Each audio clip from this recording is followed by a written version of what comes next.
The storm had finally broken after 3 days of relentless downpour on Horizon 9, the tiny research outpost that Dr. Elena Vasquez now called home. She stepped onto the observation deck, breathing in the petrichor-laden air as she scanned the clearing skies with a pair of high-powered binoculars. The twin moons were just becoming visible through the dissipating cloud cover, casting a pale blue glow over the terrain. Atmospheric reading stabilizing, announced the outpost's AI through her earpiece. Recommend resuming exterior specimen collection within 4 hours. Elena nodded absently, her attention caught by an unusual streak of light cutting across the sky. Too bright for a meteor, too erratic for a satellite. "Ida, are we expecting any supply drops today?" she asked, tracking the object's descent. "Negative, Dr. Vasquez. Next scheduled delivery is in 17 days, the AI responded. Unidentified object on approach vector. Impact projection, northern quadrant, approximately 12 kilometers from outpost. Elena's heart raced. After 3 years studying exobiology on this remote planet, cataloging its flora and fauna in splendid isolation, something truly extraordinary might have just fallen into her lap.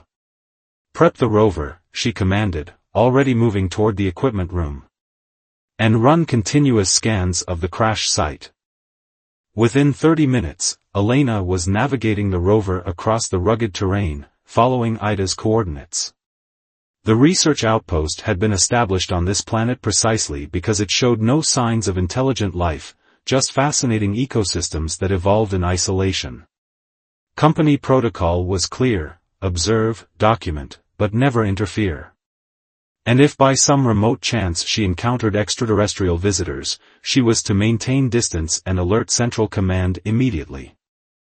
The crash site came into view as she crested a hill, a deep furrow carved into the landscape, ending at a metallic vessel unlike any human craft she'd ever seen.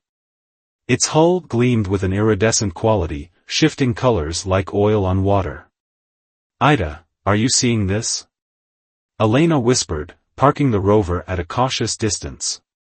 "Affirmative. Object appears to be approximately 11 meters in length. Design matches no known human spacecraft. Detecting unusual energy signatures." Elena knew she should call this in. Wait for instructions. But curiosity had driven her entire scientific career, pushing her to this remote posting in the first place. "I'm going to take a closer look," she decided, pulling on her exosuit helmet. As she approached the vessel, a section of the hull suddenly shimmered and dissolved, revealing an opening. Elena froze, her hand instinctively moving to the stunner on her belt, standard issue for wildlife encounters, not first contact scenarios. A figure stumbled from the opening, humanoid but clearly not human. Tall and slender, with skin that shimmered like the hull of the ship, patterns of light pulsing beneath the surface.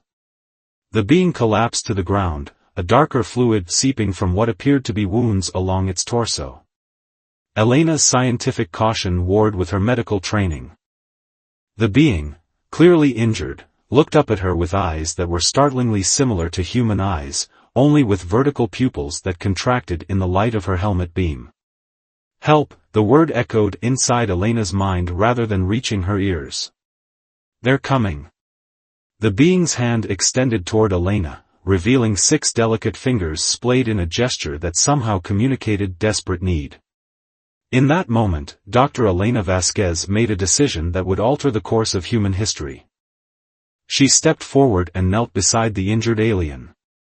"I'm Elena," she said slowly, touching her chest. "I'll help you." The alien's eyes widened, the patterns of light beneath its skin pulsing more rapidly. The journey back to the outpost was tense.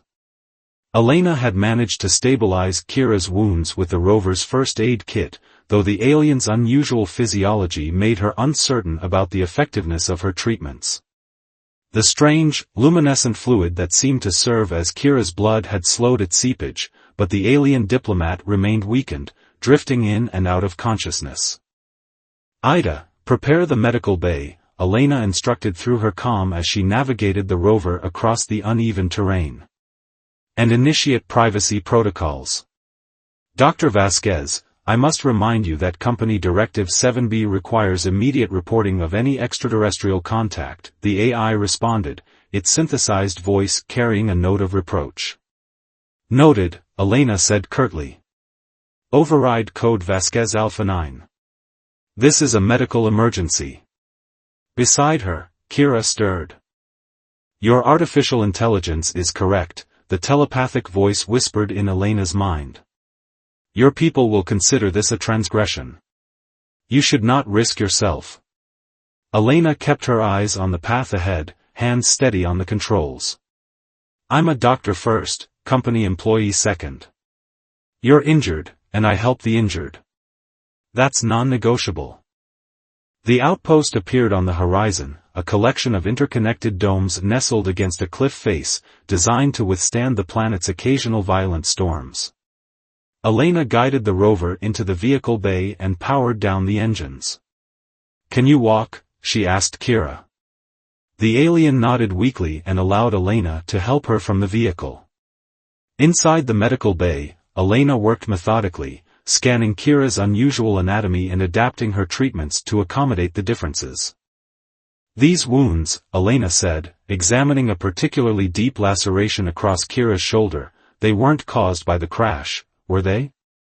Kira's inner light pulsed in patterns that Elena was beginning to recognize as emotional responses. No. We were attacked. Dracian raiders. Pirates who prey on diplomatic vessels. Why attack a diplomat? Elena asked, applying a synthetic skin graft to the wound. Kira's vertical pupils contracted. For what I carry. With her six-fingered hand, she reached into a concealed pocket in her garment and withdrew a small crystalline object that seemed to bend light around it. The Nexus Key. It's an artifact my people discovered that can navigate the space between dimensions.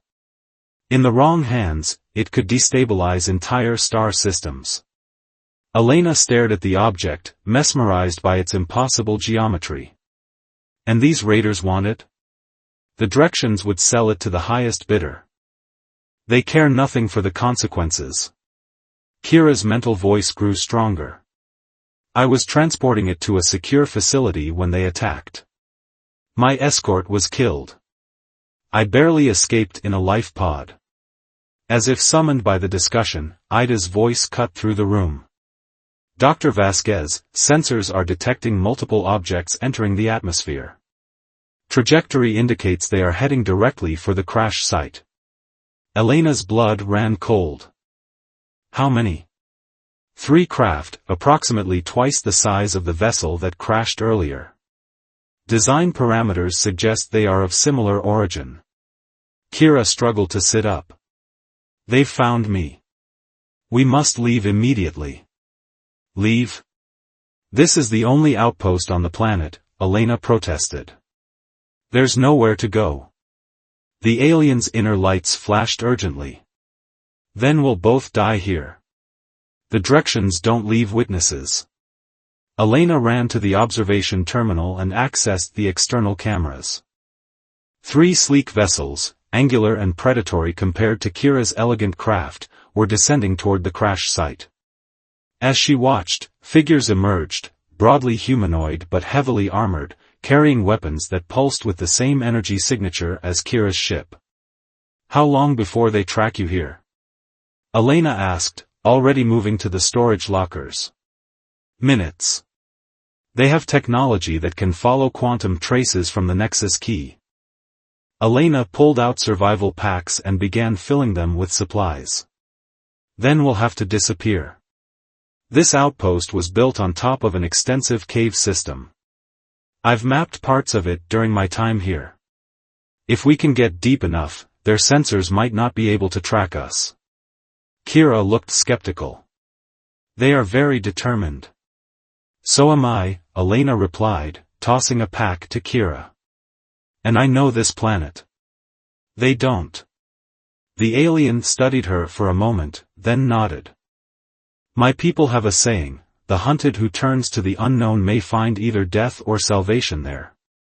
Elena managed a tight smile as she finished gathering supplies. On Earth, we say, better the devil you don't know. Let's hope we're both right. They moved quickly to the rear of the outpost where a research tunnel led into the cave system. Just as they reached the heavy door, Ida's voice came through the comms again. Dr. Vasquez, unidentified craft are approaching the outpost. Estimated arrival, 2 minutes. Ida, initiate full shutdown and data encryption. Authorization Vasquez final protocol. Elena commanded. Acknowledged. Should I transmit an emergency signal to Central Command? Elena hesitated, knowing that such a signal would take days to reach the nearest human outpost. By then, it would be too late. Negative. Complete communications blackout. They can't know what they can't detect.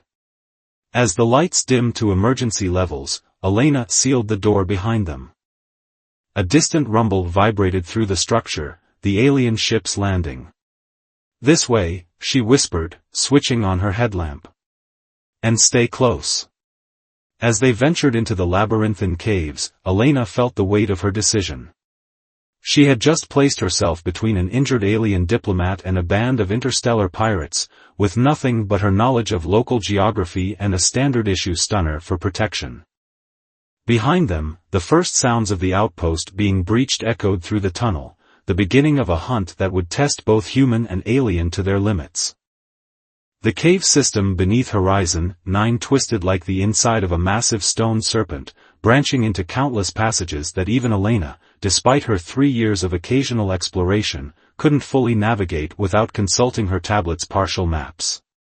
They had been moving for hours, descending deeper into the planet's crust, the sounds of pursuit fading behind them. We should rest, Elena said, noting how Kira's luminescent patterns had dimmed to a faint glow. There's a chamber ahead with a freshwater spring. We'll be safe there for a while. Kira nodded wordlessly, her mental voice having grown quieter with exhaustion. The chamber Elena remembered was a cathedral-like space where mineral deposits had formed delicate, translucent structures that caught and amplified the light from Elena's lamp, creating a spectacle of dancing shadows. It's beautiful, Kira's voice whispered in Elena's mind as they entered the space. It reminds me of the crystalline sanctuaries on my homeworld. They settled near the spring, which bubbled up from an unseen source and disappeared again into the stone floor. Elena checked Kira's wounds, relieved to find the synthetic grafts holding well, the alien self-healing abilities gradually closing the deeper lacerations. You're recovering faster than I expected, Elena noted, offering Kira a ration pack from their supplies. Kira examined the human food curiously before sampling it. My people heal quickly when we're at rest.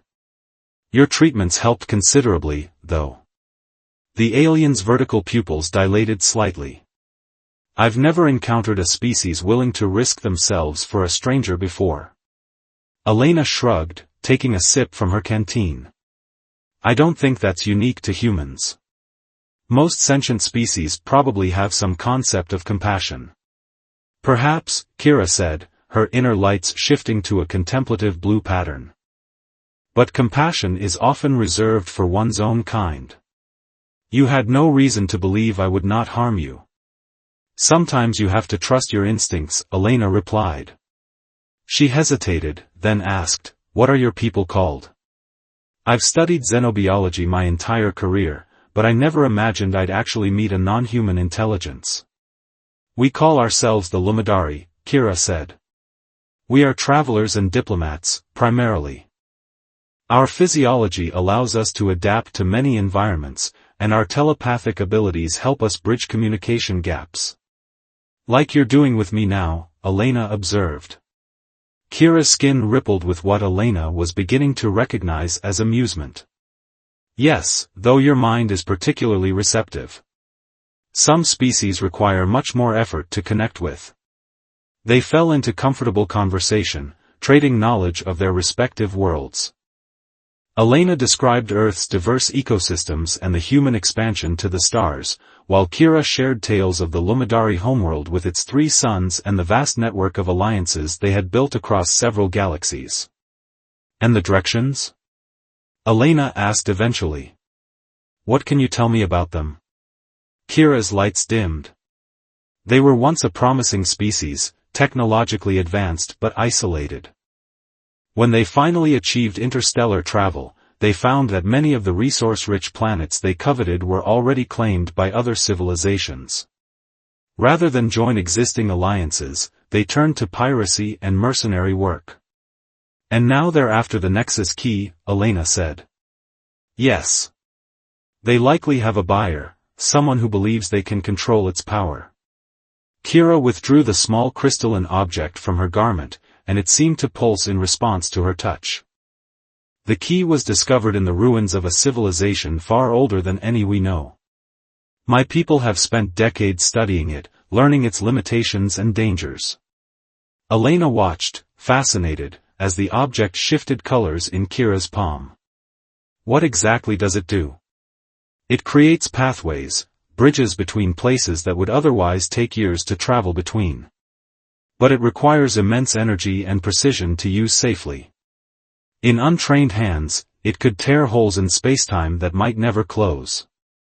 A distant rumble interrupted their conversation, followed by a faint tremor that disturbed the delicate mineral formations above them, sending a shower of crystalline dust to the chamber floor. Was that them? Elena asked, immediately alert. Kira closed her hand around the key, her expression grave. No. The vibration pattern is wrong. I believe it's a natural phenomenon. Elena checked her tablet. This planet experiences occasional seismic activity, but nothing severe was predicted for this region. She stood, gathering their supplies. We should keep moving, just in case. The caves get narrower ahead, but they lead to a network of ravines that could provide us cover if we need to surface. As they prepared to leave, Kira placed a 6-fingered hand on Elena's arm. Elena, I need to ask something of you. The alien's eyes bore into hers with an intensity that made Elena's breath catch. If we are cornered, if there is no escape, you must take the key and run. It cannot fall into Dracian hands. Elena started to protest, but Kira continued, I can show you how to use it, just enough to escape. My life is acceptable collateral for the safety of countless worlds. I'm not leaving you behind, Elena said firmly. That's not how I operate. We either both make it, or neither of us does. Kira studied her for a long moment, the patterns beneath her skin shifting through complex emotions Elena couldn't fully interpret. Finally, the alien nodded. You are unlike any being I have encountered, Elena Vasquez. Your determination is admirable. Stubbornness is a classic human trait, Elena replied with a small smile. Come on, we've got a lot of ground to cover. As they ventured deeper into the caves, Elena felt something shift between them, a bond forming through their shared danger and the quiet exchanges of their different worlds. Despite the circumstances, she found herself treasuring this unprecedented connection, this bridge between two species who might never have met under ordinary circumstances. Behind them, unseen, a small device activated in the chamber they had just left, a sensor dropped by their pursuers, its silent signal pulsing upward through the stone, betraying their location to the hunters above. The abandoned mining facility loomed before them, a rusted skeleton against the violet sky of dusk. Elena and Kira crouched behind an outcropping of rock, surveying the complex from a safe distance. 3 days of traversing the cave system had led them here, to an exit point near this forgotten human outpost, established decades ago during the initial exploration of the planet and abandoned when more valuable resources were discovered elsewhere. It doesn't look like anyone's been here in years, Elena whispered, lowering her binoculars. We might be able to find a functioning communication array, maybe even an emergency shuttle. Kira's luminescence had strengthened over the days of rest and movement, but now pulsed with caution. The directions are close. I can sense their tracking technology activating nearby. Elena nodded grimly. Their journey through the caves had bought them time, but she'd known they couldn't hide forever. Then we make our stand here. At least we'll have walls and shelter. They moved quickly across the open ground to the facility's main entrance. The airlock was offline, but Elena managed to manually override the emergency systems, forcing the outer doors open just enough for them to squeeze through. Inside, the facility was a tomb of abandoned technology, processing equipment, storage containers, and dormant robotic loaders scattered throughout the cavernous main chamber. Emergency lighting flickered to life as their movement triggered ancient sensors, casting eerie shadows across the space.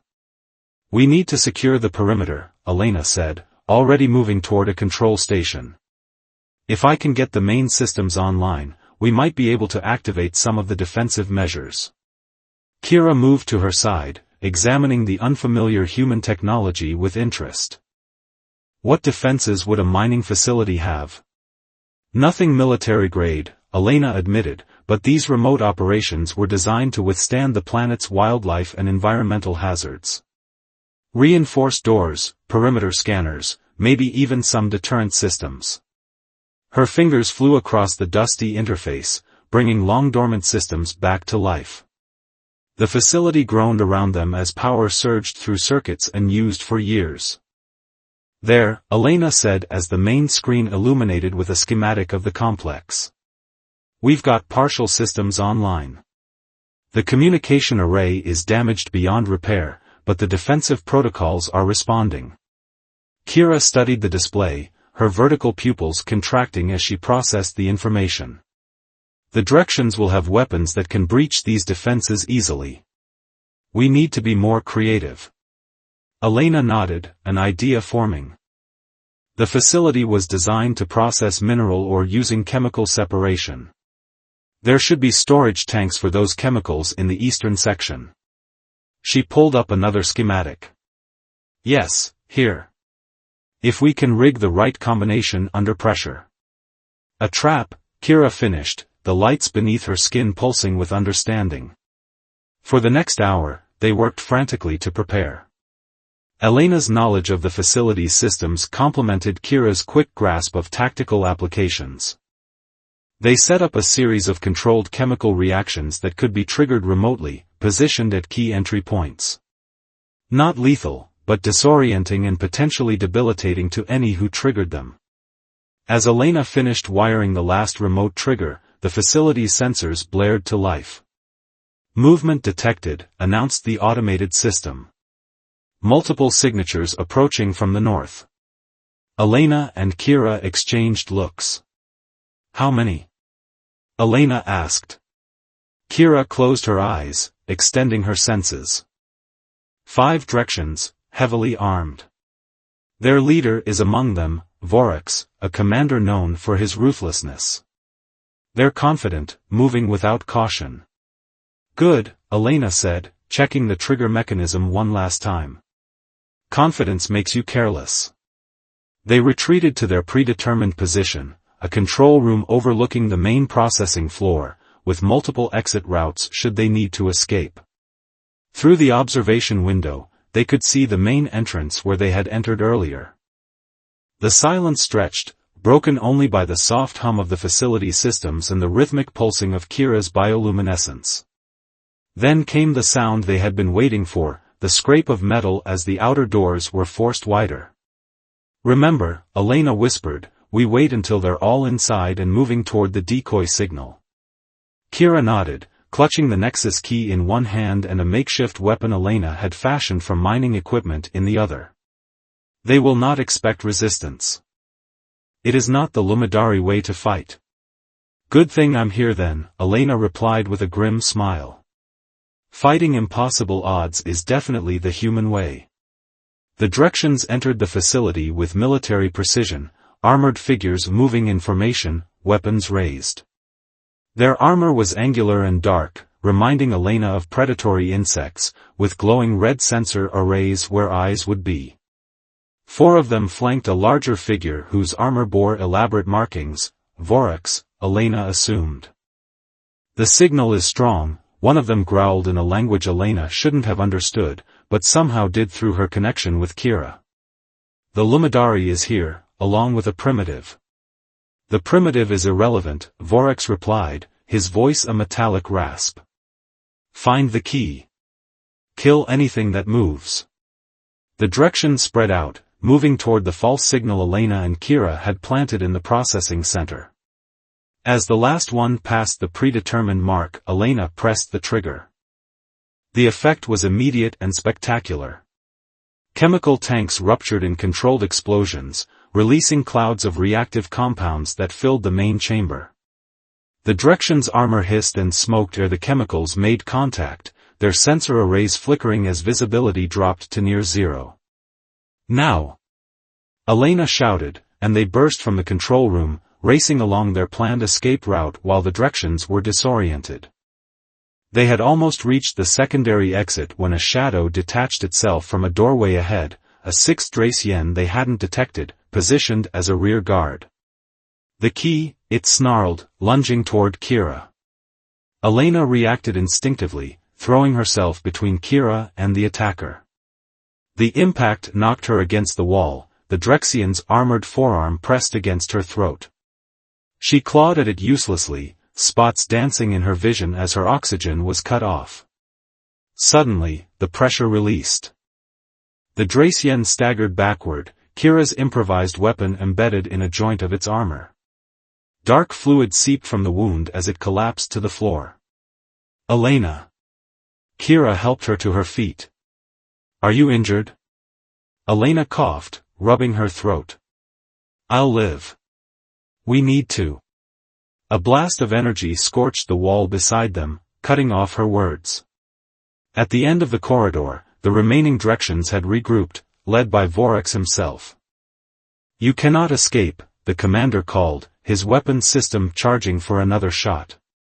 Surrender the key now, and your deaths will be quick. Elena and Kira backed away, turning a corner just as another energy blast superheated the air where they had stood. The secondary exit was still too far away. We need another plan, Elena gasped, her mind racing. Kira's eyes locked with hers, determination evident in every glowing pattern beneath her skin. I have one. Do you trust me? Completely, Elena replied without hesitation. Kira pressed the Nexus key into Elena's palm. Then hold on to me, and don't let go. Before Elena could respond, Kira raised the key and activated it with a complex mental command.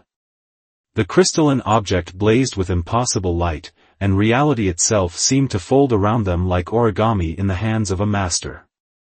The last thing Elena saw before the world disappeared was Vorax's armored form charging toward them, rage emanating from his entire being as his prize slipped away. The universe reassembled itself around Elena and Kira in fragments, light, sound, and sensation gradually coalescing into a coherent reality. Elena found herself on her knees, one hand clutching Kira's arm, the other still wrapped tightly around the Nexus key, which had dimmed to a subdued glow. Are you all right? Kira asked, her mental voice tinged with concern. Elena took a shaky breath, fighting waves of disorientation. Where are we? They stood in a chamber unlike any Elena had seen before. The walls appeared to be made of living crystal that pulsed with the same bioluminescent patterns as Kira's skin. Elegant, curved architecture soared overhead, meeting in delicate arches that seemed to defy structural logic. A Luminary sanctuary ship, Kira explained, helping Elena to her feet. One of many that patrol the borders of our territory.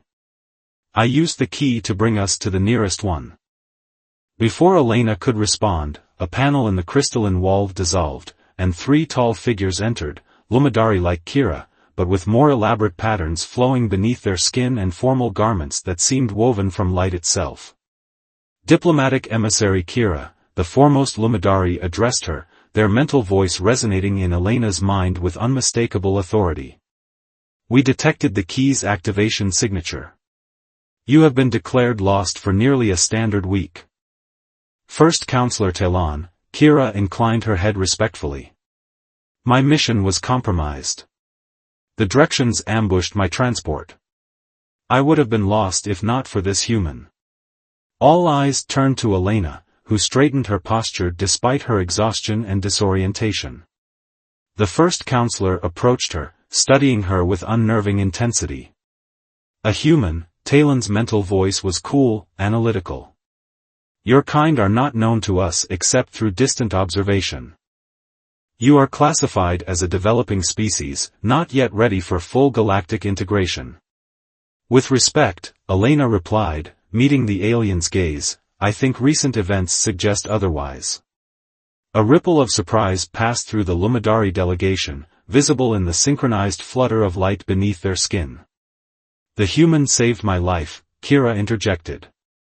She risked herself repeatedly to protect both me and the key. Without her knowledge of her planet and her willingness to fight, the directions would have succeeded. Talon's vertical pupils contracted. Fight? You engaged in physical conflict? We did what was necessary, Elena said firmly. The directions gave us no choice. The human speaks truth, came a new voice as another Luminari entered, this one wearing what appeared to be some kind of ceremonial armor. Our long-range sensors detected Dracian vessels in that sector. Had they acquired the key, the consequences would have been catastrophic. Commander Lyrith, Talon acknowledged the newcomer. What is the status of the Dracian threat? Contained, for now. We've dispatched vessels to secure the area and retrieve any technology they may have left behind. Lyrith turned to Elena. But the question remains, what do we do with the human? Elena felt a cold weight settle in her stomach. In the rush of events, she hadn't considered what would happen after their escape. Would the Luminari simply return her to Horizon 9, sworn to secrecy? Or would they consider her a security risk, a witness to be eliminated? Kira moved to stand beside Elena, her posture protective. Elena Vasquez is no longer just a human scientist. By her actions, she has become an ally of the Luminari. I formally request sanctuary status for her. Murmurs of surprise rippled through the gathered aliens. Talon's expression remained unreadable, but the patterns beneath their skin shifted rapidly. This is unprecedented, the first counselor said finally. No individual from a pre-integration species has ever been granted such status. Then perhaps, Elena suggested, finding her courage, it's time for precedents to change. Your people value diplomacy and connection. I represent a species that, despite our flaws, shares those values. The universe is too vast and too dangerous for any of us to remain isolated. A tense silence followed her words. The Luminari exchanged looks, communicating in ways Elena couldn't perceive. Finally, Talon spoke again. The Council will need to deliberate on this matter. Until then, Emissary Kira will be responsible for you. The first counselor turned to leave, then paused. Dr. Vasquez, your actions have given us much to consider. Perhaps there is wisdom in reassessing our protocols regarding emerging species. After the delegation departed, leaving Elena alone with Kira, she released a breath she hadn't realized she was holding. Did I just address the alien equivalent of the United Nations? She asked weakly. Kira's skin rippled with amusement. Something similar, yes. And you did remarkably well. Her expression grew serious. I meant what I said about sanctuary status.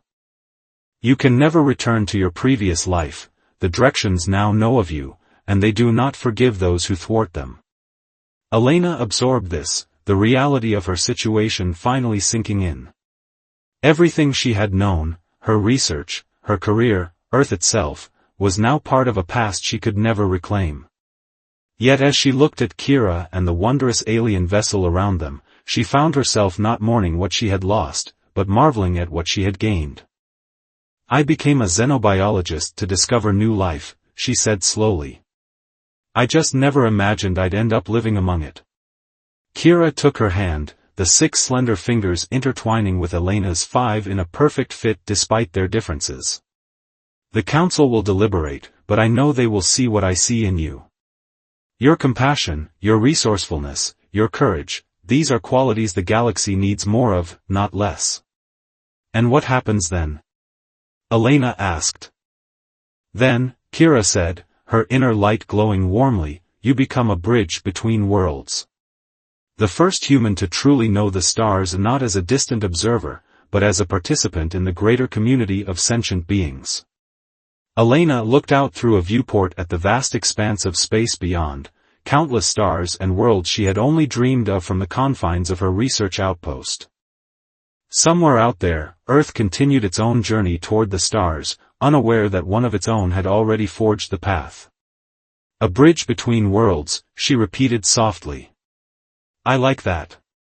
Kira's free hand reached up to touch Elena's face, a gesture of affection that transcended their biological differences. The universe is larger and more wondrous than either of our peoples fully comprehend. Perhaps it takes both human determination and Luminary wisdom to navigate it safely. As the sanctuary ship accelerated into the depths of space, Elena Vasquez, scientist, survivor, and now ambassador, embraced her new reality with the same courage that had saved both her and Kira from the Dracian hunters. Whatever challenges lay ahead, they would face them together, a human and a Luminary forging a connection that neither species could have imagined possible. And somewhere in the vastness between stars, that connection would bloom into something that would change the destiny of both their worlds forever.